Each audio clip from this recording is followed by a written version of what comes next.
ഇടുക്കി മതികെട്ടാൻ ചോലയുടെ താഴ്വരയിൽ നൂറുമേനി വിളയിച്ച് ആദിവാസി കർഷകർ അന്യം നിന്നുപോയ റാഗി കൃഷിയിലൂടെയാണ് കഴിഞ്ഞ 3 വർഷമായി നൂറുമേനി വിളവ് കൊയ്യുന്നത്.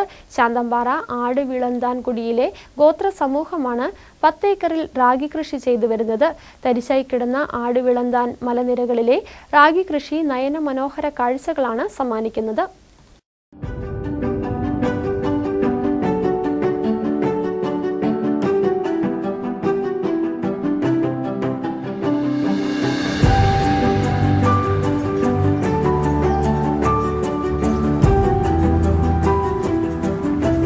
സംസ്ഥാനത്തിന്റെ അതിർത്തി പ്രദേശമായ ബോഡിമെട്ടിൽ ദേശീയോദ്യാനമായ മതികെട്ടാൻചോലയുടെ താഴ്വരയിൽ ആട് വിളാന്താൻ മലനിരകളിലായി വ്യാപിച്ചു കിടക്കുന്ന റാഗി കൃഷി നയനമനോഹര കാഴ്ചകളാണ് സമ്മാനിക്കുന്നത്. നനുത്ത കാറ്റിൽ മതികെട്ടാൻ മലനിരകളെ തഴുകുന്ന മേഘങ്ങൾക്ക് ഒപ്പം തല ഉയർത്തി നിൽക്കുകയാണ് ആട് വിളാന്താൻ കുടിയിലെ ആദിവാസി കർഷകരുടെ റാഗി കൃഷി.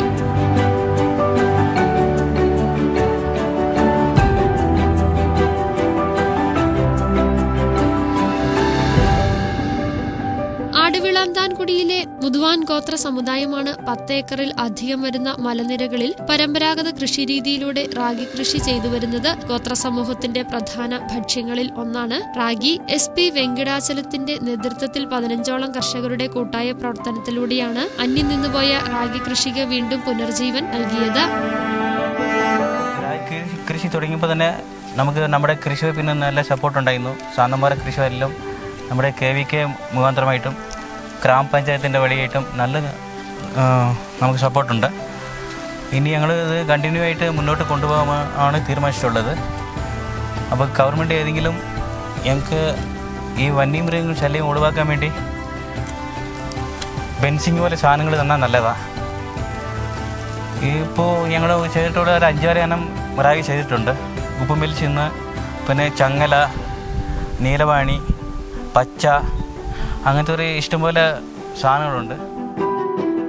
നീലവാണി, ചൂണ്ടക്കണ്ണി, ഉപ്പുമെല്ലിച്ചി, പച്ചമുട്ടി, ചങ്ങല തുടങ്ങിയ വിത്തിനങ്ങളാണ് സംരക്ഷിച്ച് കൃഷി ചെയ്തു വരുന്നത്. 20-ലധികം വിത്തിനങ്ങൾ ഉണ്ടായിരുന്നതിൽ പലതും നഷ്ടപ്പെട്ട അവസ്ഥയിലാണ്. ശാന്തമ്പാറ കൃഷി വകുപ്പിന്റെ സഹായത്തോടെയാണ് പഞ്ചായത്തിലെ ആദിവാസി കുടികളിൽ നിന്നും പടിയിറങ്ങിയ റാഗി കൃഷികൾ വീണ്ടും സജീവമായത്.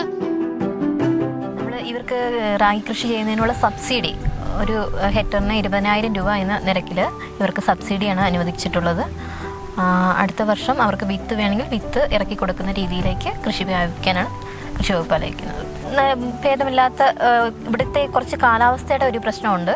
അപ്പോൾ എന്നാലും അവർക്ക് വലിയ മോശമില്ലാത്ത വിളവ് തന്നെ ലഭിച്ചിട്ടുണ്ട്.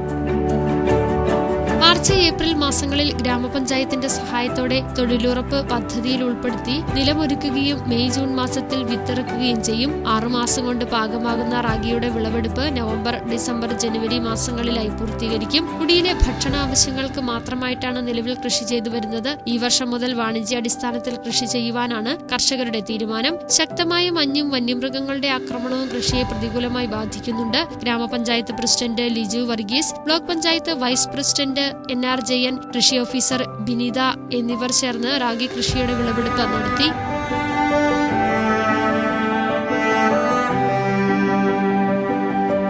ന്യൂസ് ബ്യൂറോ, രാജകുമാരി.